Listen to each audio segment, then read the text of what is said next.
प्रिय मित्रों, सबसे पहले कमेंट में जय माता दी और जय श्री कृष्णा अवश्य लिख दें। प्रिय मित्रों, आजकल के लोग ऐसी विचित्र सोच वाले हो गए हैं।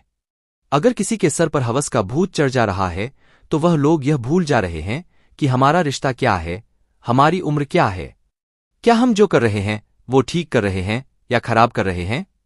सारी बातों को भूलकर अपनी भूख को शांत करने के लिए किसी भी हद तक गिरना हो, किसी भी हद तक जाना हो, लोग चले जा रहे हैं। आज की घटना जो मैं आप लोगों को सुनाने जा रहे हैं, यह घटना दिल को दहला देने वाली है। एक मासूम को कैसे फंसा दिया जाता है, कैसे उसका जीवन बर्बाद हो जाता है, कैसे वह व्यक्ति अपने ही जीवन को बचाने के लिए लोगों से, प्रशासन वालों से मदद मांगता है। नमस्कार प्रिय मित्रों, स्वागत है आप सभी लोगों का आपके अपने YouTube चैनल पर। प्रिय मित्रों, कहानी शुरू करने से पहले आप अपने YouTube चैनल को सब्सक्राइब करके बेल आइकन को प्रेस कर दें और कमेंट में इस कहानी का उद्देश्य अवश्य सेंड करें। चलिए दोस्तों, वीडियो को शुरू करते हैं। उम्मीद है YouTube परिवार के सभी सदस्यों की सारी फैमिली अच्छी होगी। आप अपना और अपने परिवार का ख्याल अच्छी तरह से रख रहे होंगे। प्रिय मित्र, आज हम आप सभी को जिस घटना से हमारे सभी YouTube परिवार लोगों को रूबरू कराने जा रहे हैं, जिस घटना का जिक्र आप लोगों के बीच करने जा रहे हैं, यह घटना बिहार के एक जिले की है।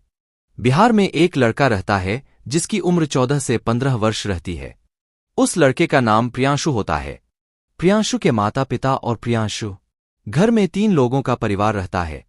प्रियांशु के पिता अक्सर बीमार रहते हैं और कोई कामकाज कर नहीं पाते हैं, इसलिए छोटी उम्र में ही प्रियांशु को काम की सोचने की पड़ती है।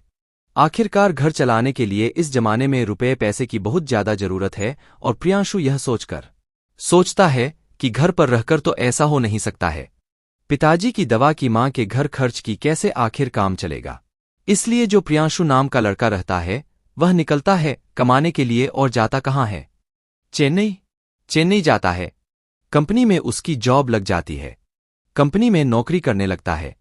उसी दौरान उसी कंपनी में एक औरत से उसकी मुलाकात होती है।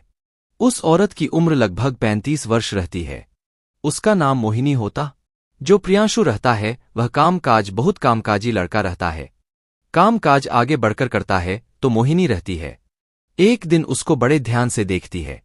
फिर उस लड़के से पूछती है कि तुम्हारा कहाँ घर है, कहाँ से आए हो? तब प्रियांशु बताता है कि मैं बिहार से आया हूं।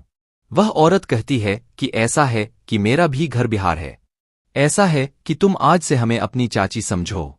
यह समझना कि हमारे ही घर के हो। कोई भी परेशानी हो, कोई भी दिक्कत हो तो हमसे बताना। प्रियांशु छोटी उम्र का लड़का रहता है। उसको कोई अपनापन वहां लगता है। कोई ऐसा लगता है कि अपना है तो वो भी उस औरत पर बड़ा विश्वास कर लेता है। सोचता है कि कोई हमें अपना पंचतारा।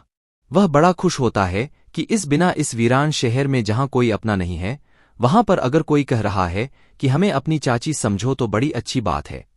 फिर उसी दिन शाम को जब मोहिनी अपने काम से वापस जाने लगती है तो प्रियांशु से कहती है कि ऐसा है, आज हमारे घर चलो, आज हमारे घर ही खाना खाना। उस लड़के को अपने साथ ही लेकर जाती है। मोहिनी प्रियांशु को अपने साथ अपने घर लेकर जाती अपने क्वार्टर पर। वहां पर उसका पति भी काम से वापस आता है। उसके 2 बच्चे रहते हैं। अपने पति से उसके पति का नाम रामजीत रहता है। रामजीत से मुलाकात कराती है। प्रियांशु का कहती है कि यह हमारे ही जिले का है, यह बिहार का है और हम लोग एक ही कंपनी में काम करते हैं। इसलिए मैं आज प्रियांशु को घर लेकर आई हूं कि आज हमारे यहां खाकर इसके बाद तब जाना, तो इसलिए इसको साथ निभाते आए हैं। और रामजीत भी बड़ा खुश होता है कि चलो, छोटा लड़का है, जैसे हमारे बच्चे हैं वैसे भी। फिर साथ में सभी खाना बनता है, साथ में सभी खाना खाते हैं। इसके बाद प्रियांशु अपने रूम पर चला जाता है। अब लगभग 1-2 दिन के बाद ऐसे ही चलते रहता है। धीरे धीरे समय बीतते रहता है। एक दिन रामजीत अपने कंपनी से फोन करता है कि आज रात मुझे कंपनी में ज्यादा काम है, इसलिए मैं आ नहीं पाऊंगा। तभी जो मोहिनी रहती है वह कहती है कि अच्छा ठीक है, ऐसा है कि मैं आज रात प्रियांशु को अपने यहां ही रोक लेती हूं।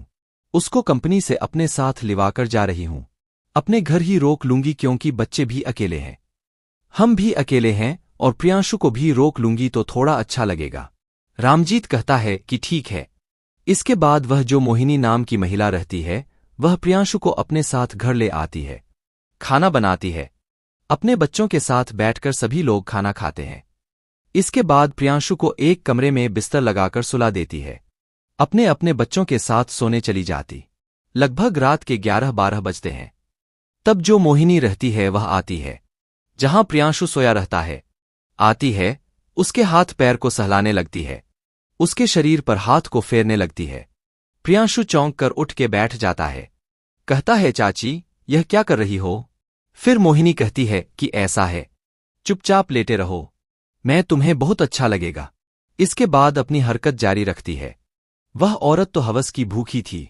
उसको यह नहीं दिख रहा था कि यह बच्चा हमारे लड़के की, हमारे बेटा बेटी की उम्र का है। उसके शरीर पर हाथ फेरती रहती है। इसके बाद उसके साथ संबंध बनाती है। अब उस लड़के को भी अच्छा लगता है। फिर अगले दिन में ऐसा करती है, कंपनी से छुट्टी लेती है। इसके बाद उस प्रियांशु को बुलाती है अपने कमरे पर। इसके बाद उसके साथ संबंध बनाती है।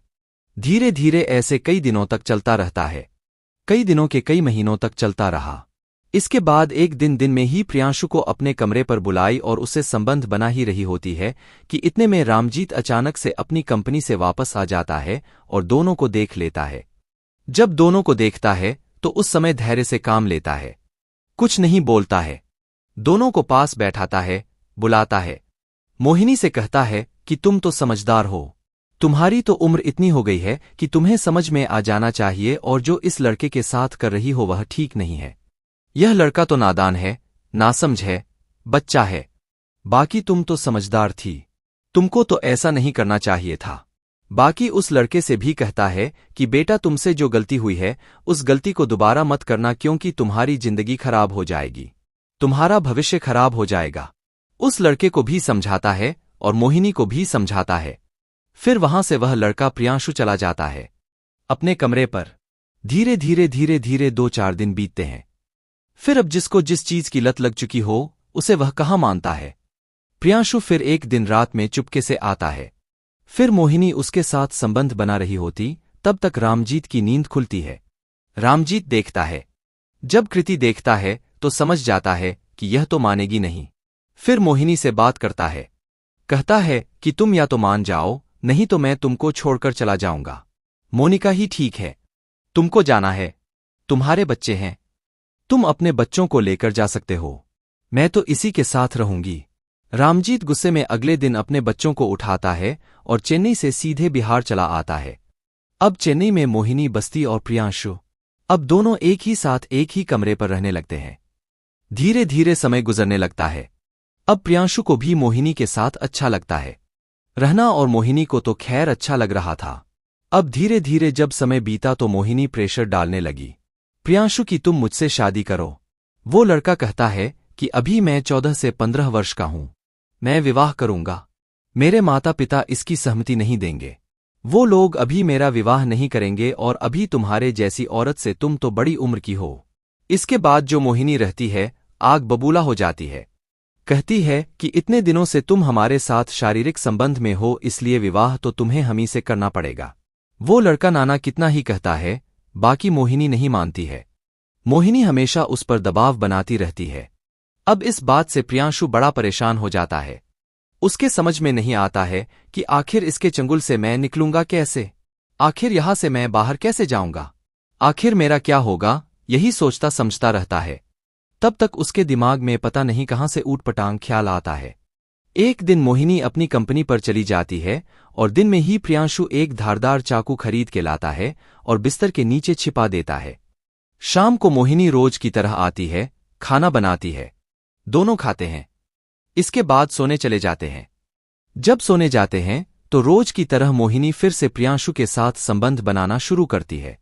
जैसे ही वह अपने काम पर लगती है वैसे ही प्रियांशु वह धारदार चाकू निकालता है बिस्तर के नीचे से और ताबड़तोड़ मोहिनी पर वार करता है।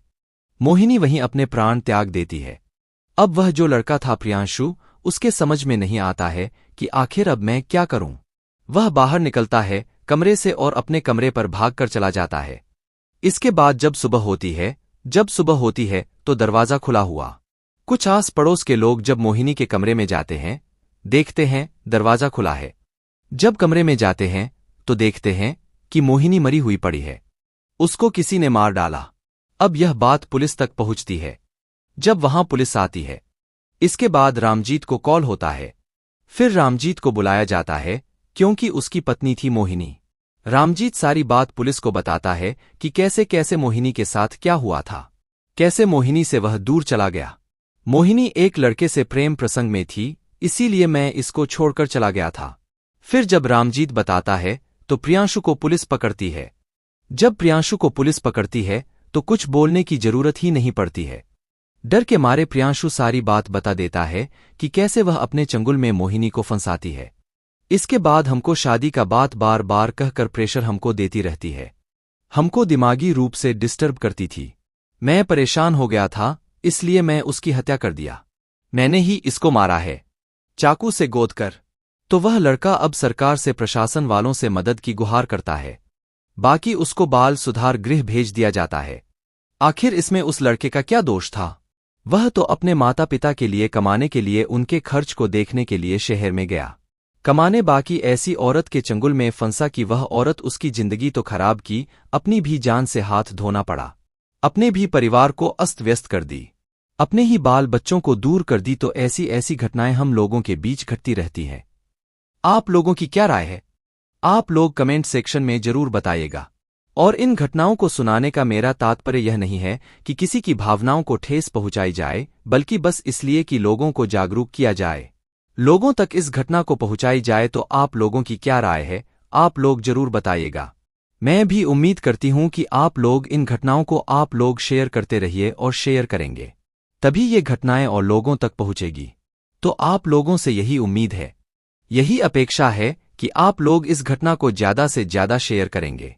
मिलते हैं कल एक नए वीडियो के साथ। तब तक आप लोग अपना ध्यान रखिए, सतर्क रहें। जय हिंद, जय भारत।